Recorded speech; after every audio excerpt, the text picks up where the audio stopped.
Welcome to Wisdom Words, a quiet space to slow down and think deeply. Here, we explore timeless lessons about life, peace, and purpose, one story at a time. So, take a moment, breathe in, and let's begin. In today's world, we're surrounded by noise. Everything is urgent, everything is fast, and somehow everything feels important, yet nothing feels meaningful. We chase results, but often lose peace. We move forward, but forget to look within. But long before our modern struggles existed, ancient minds were already searching for answers. Philosophers, sages, saints, warriors, leaders. They faced fear, loss, betrayal, and uncertainty, just like we do today. But instead of looking outside, they turned inward. Their wisdom survived thousands of years because it speaks to something timeless inside us. Today, we begin a journey into ancient wisdom for modern problems to find clarity in chaos. We won't rush. We'll simply listen, reflect, and discover the strength that was always within us. Technology changes. Societies evolve. But the human heart? It still asks the same questions. How do I find peace? How do I deal with pain? How do I live with purpose? Ancient wisdom reminds us that modern problems are often older than we think. Stress, loneliness, overthinking, the need for validation, the fear of failure. These feelings were already written about in ancient scrolls and scriptures. Humans haven't changed, only our tools have. There is an old Japanese story about a young warrior who wanted to become strong and fearless. He visited a wise teacher and said, "I'm ready to fight my fears. Teach me how to win." The teacher simply handed him a small mirror and replied, "Start by facing this enemy first, every morning." Confused, the warrior looked into the mirror. Day after day, week after week, and slowly he understood. The first enemy was not outside. It was inside. His fear. His doubt. His belief that he wasn't good enough. Ancient wisdom teaches that the first battle is always within us. If we face that battle with honesty, the world outside becomes less frightening. Let's ask ourselves, what is the first battle inside me? Am I fighting it or just running from it? What would change in my life if I stopped avoiding it? Sometimes, wisdom isn't about finding new answers. It's about remembering the old ones we already had. So before rushing to fix the world around you, look into your own mirror. The most powerful change begins there. In the next chapter, we'll explore how ancient philosophers dealt with stress and uncertainty and why their methods still work today. Their world was different, but their struggles were the same. Stress isn't new. Uncertainty isn't new. Long before notifications, deadlines, and emails, people felt the pressure of survival. They worried about war, famine, loss, failure. The faces of stress change over time, but its weight feels the same on every generation. Ancient wisdom teaches us something powerful. You don't need to control everything to find peace. You only need to control one thing, your response. The Stoic philosophers of ancient Rome had a clear belief. The world is not stressful. Our thoughts about it are. Marcus Aurelius wrote, "If the problem can be solved, why worry? If the problem cannot be solved, worrying will do no good." They believed that most stressful thoughts are just illusions. We suffer more in imagination than in reality. So they divided life into two buckets. Have a check mark what I can control. What I cannot control. Everything outside those two lines is noise. Imagine sending an important email and waiting. Hours pass. Then days. Silence. Your brain starts inventing stories. They're ignoring me. I messed up. Maybe I lost the opportunity.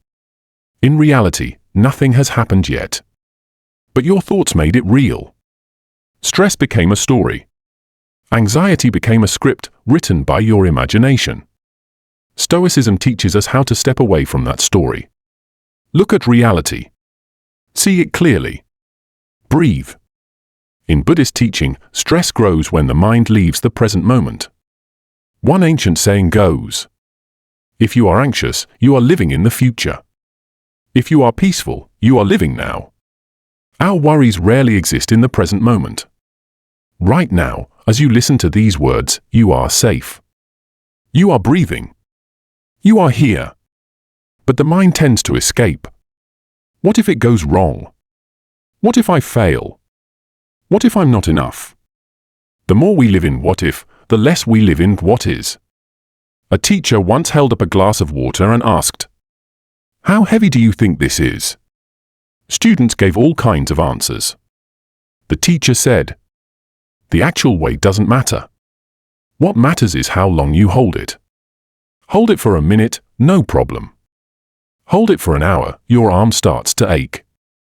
Hold it all day, your arm becomes numb." Then the teacher whispered, "Stress is like this. If you hold it too long, it hurts not because it's heavy, but because you never put it down." In ancient Indian scripture, the Bhagavad Gita teaches a profound message. You have the right to your actions, but not to the results. Modern stress comes from attachment to outcomes. We don't just work, we worry about how our work will be judged. We don't just try, we fear failure before we even begin. But the ancient teaching is simple. Do your best, then let go. Let effort be your pride and not the result. What stress am I holding longer than I should? Do I focus more on outcomes or on effort? What would change if I let go of things I cannot control? Stress is not always the enemy. Sometimes it's a signal, a teacher, a reminder to slow down, to breathe, to return to the present moment and ask, is this in my control or only in my mind? In the next chapter, we'll look at ancient wisdom on relationships, how to deal with betrayal, disappointment, and emotional distance without losing our peace. Relationships can bring joy, strength, and purpose. But they can also bring pain, disappointment, betrayal, emotional distance. The kind of hurt that doesn't leave a physical scar but rests heavily on the heart. Even in ancient times, people struggled with heartbreak and loss. Their words were different, but their feelings were the same. They asked, "What do I do with this pain? Why do people change? Why does love sometimes end in silence?"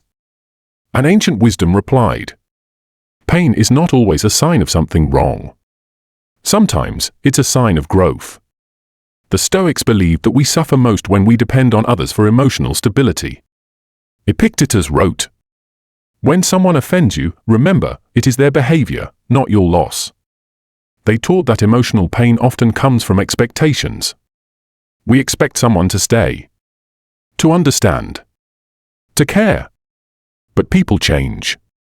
Their choices are outside our control, and anything outside our control should not be allowed to control us.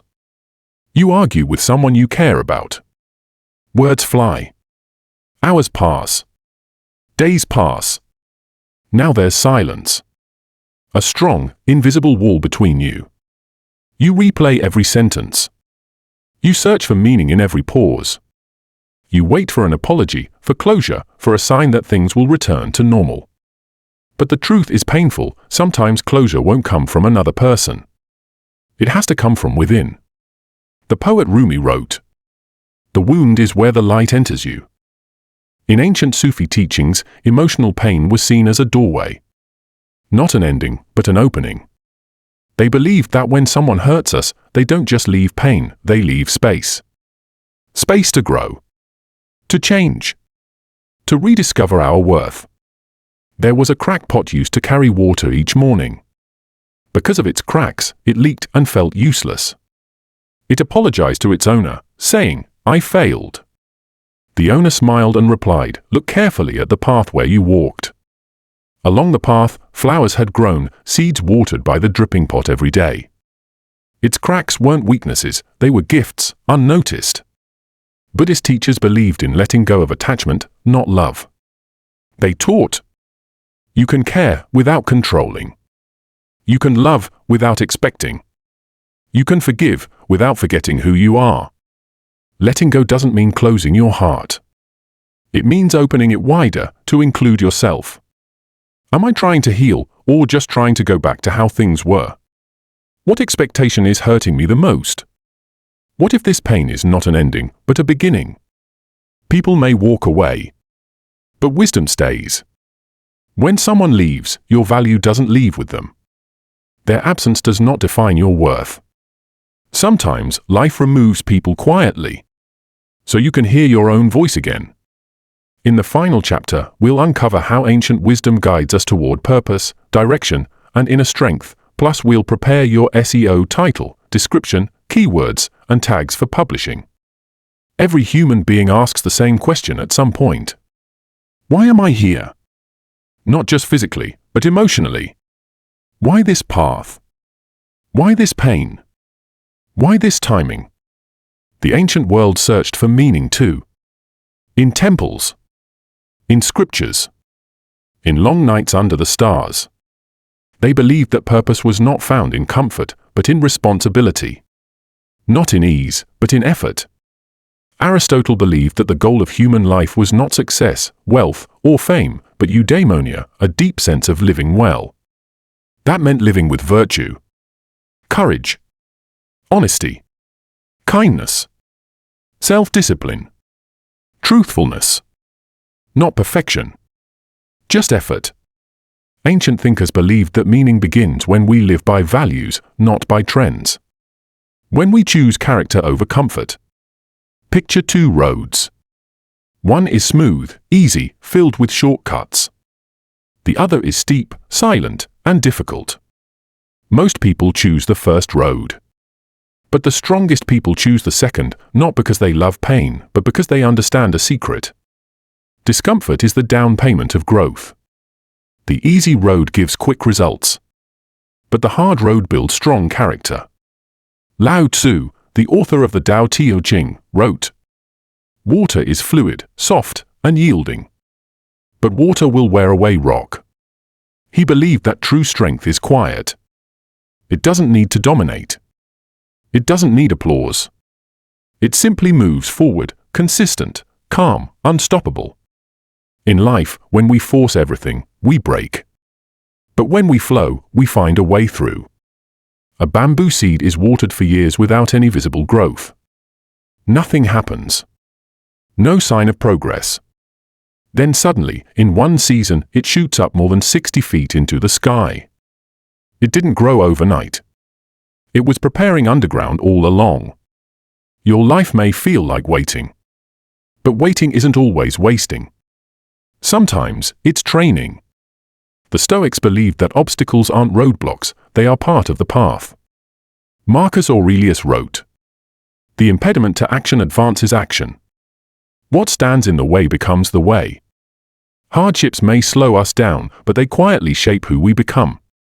Your challenges may not disappear, but they can transform you if you stop asking "why me" and start asking "what now?" What personal value do I want to live by more deeply? Am I trying to force life or flow with it? What obstacle today could become strength tomorrow? The future is unknown, but inner strength is timeless. Ancient wisdom reminds us that purpose is not predicted. It is practiced. Every day. In small choices. In silent moments. In how we treat others and ourselves. You don't have to know everything right now. You just have to take the next right step. That is how wisdom turns into strength. One step at a time. Thank you for spending this time with Wisdom Words. If this journey spoke to you, or stay with us. More timeless lessons are waiting. And your story is still being written.